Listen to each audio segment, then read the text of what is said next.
Morning class third student. आज हम पढ़ेंगे सलोनी हिंदी व्याकरण का पहला पार्ट। आपने हिंदी रीडर का कार्य पूरी कॉपी में कर लिया होगा। अब आपको हिंदी व्याकरण पढ़नी है। जैसे हम इंग्लिश ग्रामर पढ़ते हैं ऐसे ही हिंदी ग्रामर भी होती है बच्चों। और अब हम हिंदी ग्रामर का पहला पार्ट पढ़ेंगे। तो आप मेरे साथ सलोनी हिंदी व्याकरण नाम की जो किताब है आपके बैग में उसको ओपन करिए और उसका पाठ नंबर 1 पढ़ेंगे। आज हम भाषा, जिसका नाम है हमारी भाषा, ठीक है। लेकिन उससे पहले आप लोग सब भी कोविड-19 से भी सुरक्षित रहिए। और अब इसका खतरा क्योंकि बढ़ रहा है, इसलिए अब और ज़्यादा आपको सुरक्षित रहने का है, घर में ही रहना है और बहुत ही ज़्यादा सुरक्षित रहना है अब, ठीक है। तो अभी हम हमारी भाषा पाठ पढ़ेंगे। कुछ बच्चों, भाषा क्या होती है, जैसे हम बोल कर समझाते हैं अपनी बात को। जैसे लड़की है आके समझा रही है, अपनी मम्मी को बोल रही है कि माँ मुझे जल्दी से खाना दो, बहुत भूख लगी है, अभी देती हूँ। जब उन्होंने भाषा में बात की तभी तो मम्मी और समझ में आया मम्मी को कि ये क्या कह रही है ना। और ऐसे ही टीचर अपनी भाषा को कैसे समझाती हैं, लिख कर, पढ़ कर। तो बच्चों, भाषा 2 प्रकार की होती है, मौखिक भाषा और लिखित भाषा। मौखिक भाषा वो होती है बच्चों जो बोलकर कही जाती है। जैसे हम और आप अभी बोलकर, सुनकर आप समझ रहे हो ना, ऐसे ही होती है मौखिक भाषा।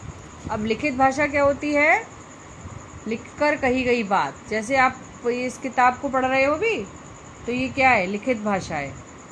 इस किताब में जो आपसे बातें बताई गई हैं, इस किताब में जो आपसे कहा जा रहा है, वो सब क्या है, लिखित भाषा है ना। और जो बातें आप अपने आपस में करते हो, मम्मी से, पापा से, भाई से, बहन से, वो सब क्या होती है, वो मौखिक भाषा होती है। अब एक होती है सांकेतिक भाषा। सांकेतिक भाषा होती है बच्चों, जैसे देखो ये ट्रैफिक पुलिस अंकल हैं। ये ट्रैफिक पुलिस अंकल क्या कह रहे हैं कि ये चौराहे पर खड़े होते हैं। अब ये सबसे तो कह नहीं सकते ना कि आप रुक जाओ, आप जाओ, आप चले जाओ, आप रुक जाओ, ऐसे नहीं कह सकते। इसलिए हाथ हिलाकर ये आने या जाने का संकेत देते हैं, ठीक है। आपको हम इनके हाथों के इशारे से समझ जाते हैं कि ये हमारी गाड़ी को रुकने का, यानी कि स्टॉप होने का संकेत दे रहे हैं। और एक हाथ से ये देखो दूसरी तरफ वो जो लोग हैं वो समझ जाते हैं कि हमारी गाड़ियों को जाने का इशारा कर रहे हैं। तो ये होती है सांकेतिक भाषा। लेकिन बच्चों, ये हर जगह प्रयोग नहीं होती है। ये वाली जो भाषा है सांकेतिक भाषा, ये कहीं कहीं प्रयोग होती है, हर जगह प्रयोग नहीं होती है, ठीक है। तो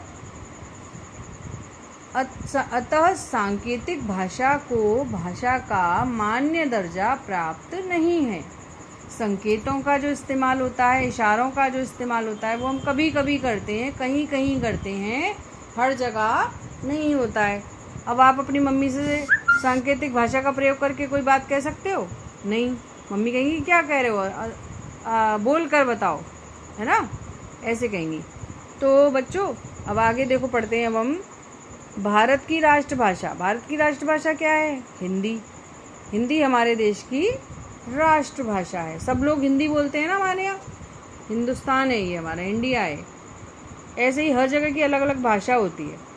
इसे 14 सितंबर 1949 यानी कि 14 सितंबर 1949, अभी क्या चल रहा है, 2020।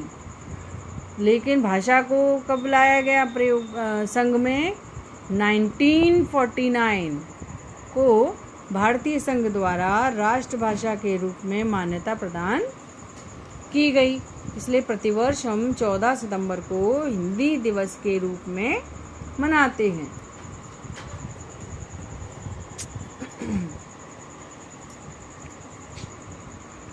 तो भारतीय संविधान में 22 भाषा को भाषा के रूप में मान्यता प्रदान की गई है। 22 कौन कौन सी हैं? हिंदी, संस्कृत, कश्मीरी, बंगला, पंजाबी, तमिल, तेलुगु, कन्नड़, गुजराती, असमिया, मणिपुरी, नेपाली, उड़िया, मलयालम, कोंकणी, मराठी, सिंधी, उर्दू, बोडो, संथाली, मैथिली, डोंगरी।